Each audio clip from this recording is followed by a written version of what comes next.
Hello and welcome back to another KCC video. I'm Rob and I hope you're having a wonderful day today. I'm excited because we're gonna jump into some ProRevenge. Before we start, we're getting really close to that 100,000 subscriber mark, so if you're not subscribed yet, make sure you hit that button and drop a like on the video. It really helps us out in the YouTube algorithm. Our first story today comes to us from Prestigious Issue 330. Terror neighbors make our lives hell. Return the favor by getting them raided. Let's jump right in. As we found out that we'd be expecting not one but two kids, we knew we had to move to a real house with more space. At the time, we were still living in a one-bedroom studio, one up from the ground floor, with its only entrance being a metal fire escape stairs. Not ideal for a pregnant woman, let alone to live with two small babies. So we found a privately leased house that was newly renovated and had all the room and a large garden we were looking for. Signed the lease and immediately collected the keys. As the owner drove off, the woman next door comes up to me, immediately demanding we not make noise before noon as her boyfriend works nights and sleeps in, and a whole bunch of other do's and don'ts. So right off the bat we knew trouble incoming. As the house was fully renovated and not much had to be done, we were like, don't poke the bear, we'll do the things that make noise after noon. We moved in after 2 weeks and the whole street was warm and welcoming. My wife was almost due giving birth to my twin daughters, and some offered help with anything we needed. Real kind people. They also told us about our neighbors. Nobody liked them. He was a big bully and got into arguments with everybody. Also, we're known as radio pirates, as in illegally broadcasting on radio with all Dutch bangers. This music is just terror on your ears and probably used on terrorists in black sites, which went alongside them partying Thursday to Sunday till 5 in the morning. Loud music, constant yelling, always drunken, etc. Really something to look forward to when moving in, certainly with two babies on the way. The partying began immediately, full blast. Real classy for someone demanding to be quiet when douchebag needs his beauty sleep. Then, one day my father-in-law came to put new grass in. He has his trailer parked at the back of our houses, which is public space. Not according to him though. No, that exact spot where the trailer, full with grass sod, quite heavy stuff, was parked was his spot, and we had to move the trailer. Not going to happen, as I was not planning to walk all the way around the house with the sods.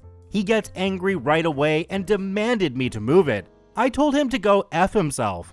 I was done with him already then and there. I'm also a ginger, so besides having no soul, I do have a temper which is always in check. Until you provoke me repeatedly, anyone who knows me will tell you that you really had to make an effort for that to happen.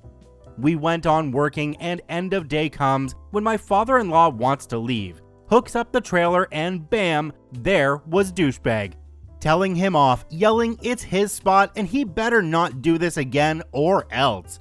Mess with me all you want, I can handle it, but what you don't do is threaten my family. I ran outside and told him in no uncertain terms to back off or he'll be the sorry one.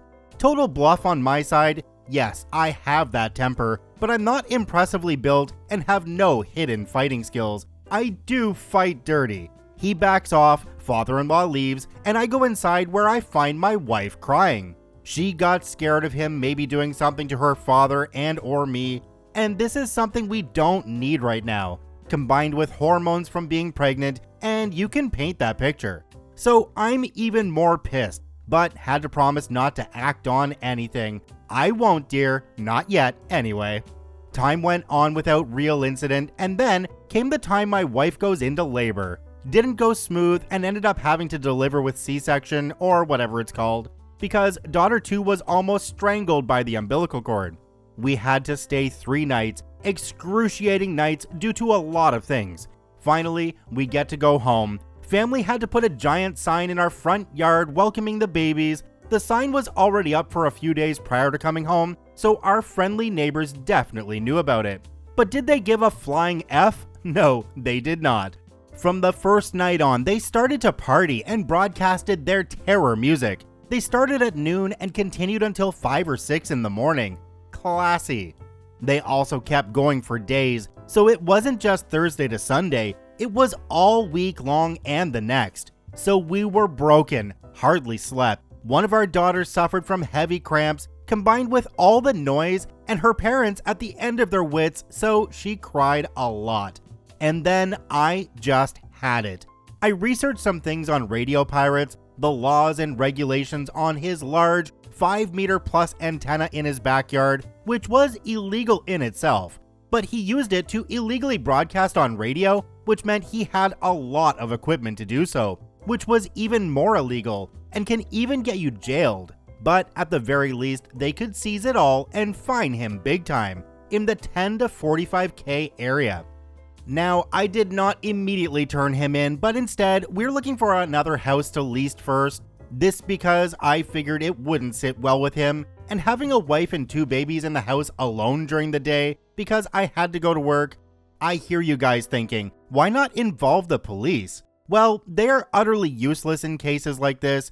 We called once, and what they did disturbs me to this day. They rang at their doorbell and immediately started off by saying we called them about noise complaints. Yes, you read that right. No protection whatsoever. Just blatantly told them we were the reason they're there, told them to keep it down, and that was it. They didn't even follow up with us or anything. As you can guess, Douchebag was now even more pissed and told me the next day, or yelled over the fence that separates our backyards, that I really should not do that again. A threat yet again, of which I told the police.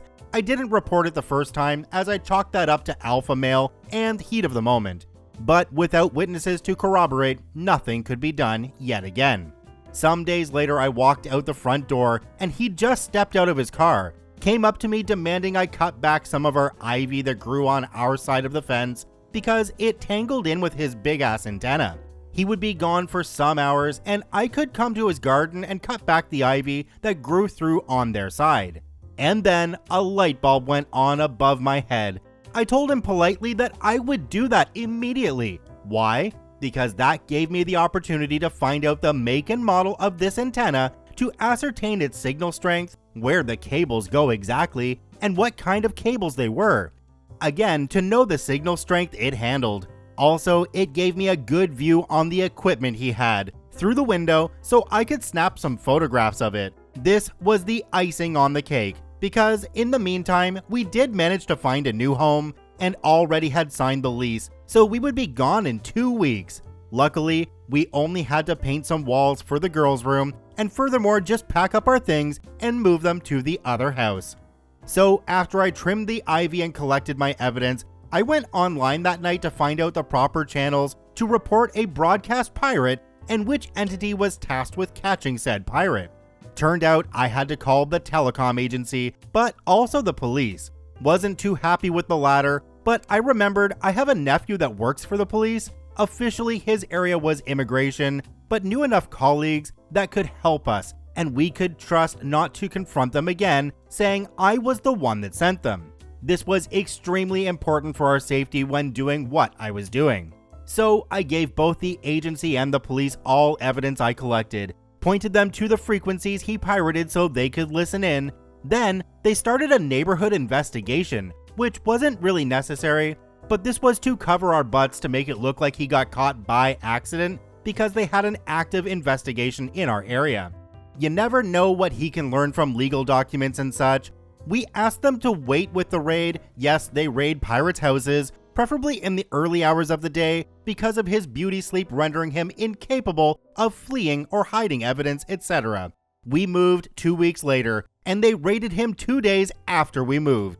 All of his equipment, computers, radios, cell phones, and his car were seized. He left in cuffs, his wife or girlfriend did too, for making a big scene and trying to interfere. All of which was live reported to me by one of my ex-neighbors who was equally ecstatic about this. It turned out this wasn't the first time he got caught, but his third time. His car had no insurance on it and his MOT failed. This would normally have no big consequence because he didn't drive it while raided, but they had the guy surveilled on for a week, and that definitely meant he was seen driving it while not having insurance and valid MOT. He was fined somewhere around 30,000 euros, went to jail for 12 weeks, and everything seized was destroyed except the car. His girlfriend had to do 40-some hours of community service. They had to sell the house, which made for very happy neighbors, as they too were over and done with them. Like I said, I do fight, but very dirty. You have to really make an effort for me to get to that point. They did and suffered. Over a year later, when shopping groceries, I encountered them. With the foulest of looks, if looks could kill, I'd be a smoldering heap of ash, but nothing more than that. These neighbors didn't know one of the first rules about being a criminal: don't be a butthole to your neighbors and give them reasons to look into what you're doing. Our second story today comes to us from Spec97. HOA member doesn't know the rules as well as he thinks. Let's jump right in. This story primarily takes place between me and Crappy Neighbor, who is a member of my community's HOA. Sorry if it's a bit long. As a bit of a background, me and my 3 roommates moved into a housing community that is basically just a bunch of cookie-cutter townhomes. All of these homes have garages that open onto streets that wind through the community. This is important later, with your front door opening to a path on the other side of your house. There are also some free parking spots on the edge of the community where there are no houses. When we first moved in, we quickly found out that parking could be a bit of a pain during the day, especially when people had guests during the weekend. Now, my roommates and I admittedly have more cars than the average family. Because we usually have to commute for work, we each have one. We try to make parking easier by using the garage, but we all have tons of sporting equipment, so we can usually only get one car in the garage. When all the parking in all the free spots is full, we just park our cars right up against the garage and leave them there during the day or overnight. We'd seen other neighbors do it, and it still left ample room for people driving on the street to get by. Well, one day, Crappy Neighbor comes up while my roommates and I are in the garage organizing some stuff and tells us that we can't park there overnight as it's against community rules. Before we had a chance to respond, he added, "And if you do it again, I will personally make sure you're towed." His first comment was pretty reasonable. We just moved in and didn't know that rule. But his second comment really just made him sound like a butt and wasn't necessary. One of my roommates simply responded that we didn't know as we just moved in, and we wouldn't park there overnight anymore. Well, Crappy Neighbor, clearly trying to assert his dominance, responded with, "Good, you better not because I'll be watching." Well, from then on, we did follow those rules. If we parked in front of our garage during the day, we would make sure to move before we went to sleep. This worked out for a while until one fateful day, one of my roommates stopped by quickly after work to grab some dinner and clothes before heading to his girlfriend's. This was around 7 p.m., so he just parked up against the garage as it would be quicker than the parking spaces. Plus, it was early enough that he didn't think he'd get towed. Around 8 p.m. he went to head out and his car was gone. Guess who was there though? Crappy Neighbor, standing right outside.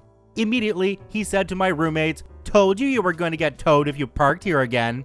Crappy Neighbor and my roommate argued for a bit before my roommate came back inside and calls the car lot. Well, it ends up they're closed, so he'll have to get his car in the morning. The kicker, they're going to charge him an overnight fee. All in all, it comes out to $500, which isn't a small amount of money for us.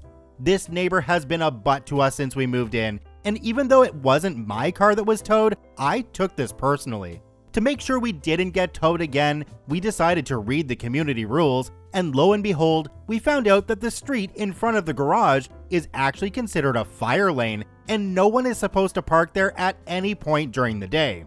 Between Crappy Neighbor treating us like crap, and the fact that we could get him yelling at his wife every night, not a big detail to the story, but just wanted to say to add to my point that this guy just sucked, I start to plan my revenge.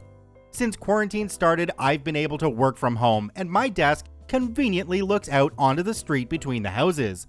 This means that I can clearly see Crappy Neighbor's garage. I start to take notice of when he parks his car out in front of his garage. For about 2 weeks, I noticed that he would come home around 1 p.m. and leave again at 2 p.m. On the third week, I decided I would begin the revenge. On Monday, true to his schedule, he stopped by around 1 p.m. After about 10 minutes, I gave the tow company a call, and said that he was parked in the fire lane and if they could come and remove his car. 20 minutes later, a tow truck rolls up, hooked up his car, and towed it off. About 15 minutes later, crappy neighbor came out and I could hear him start to yell back into his house, presumably at his wife. He then left and didn't come back until later that evening after he'd gotten his car. Now, it was funny to do this, and I made sure to send snaps to my roommates who don't work from home, but I wasn't done yet. See, this jackbutt apparently didn't learn the first time, because literally the next day, he parks in front of his garage again. What do? Well, the exact same thing as the day before, of course. Again, crappy neighbor comes out, realizes his car is gone, yells at his wife, and then goes to get it. Now, after this time, he is a bit smarter and parks in an actual spot before going in to get his lunch or whatever it is he does there midday. He does this for about 2 weeks before he decides that it's okay to park in front of his garage again. Well, who is still sitting at their desk every day and notices this immediately? Well, me, of course. And being the concerned resident that I am, I immediately call the tow company and off his car goes again. And again, this is met with yelling. I wish that this had a more satisfying ending, but after this third time, I decided I would stop because I genuinely felt bad for his wife, who he seemed to do most of the yelling at as if it was her fault that he was a dumbass. What I can tell you is that it definitely cost him over $1,000. If he hadn't gotten my roommate's car towed, then we wouldn't have ever found that fun little rule. The best part was that a number of my neighbors would have their cars parked there at the same time, and they'd never had their cars towed, which made it all the better when his was. We have had a number of other encounters with him in the time since this happened, and I have another story that involves the actual HOA that I'll probably write later. That one is still ongoing though, so we'll see how it ends up. So Opie mentions in a comment that this guy was on the HOA board and he probably had the HOA pay the fees to get his car back each time. It's not a good thing and they definitely need an HOA audit. Check out both OPs in the links below and thanks for watching. Bye bye!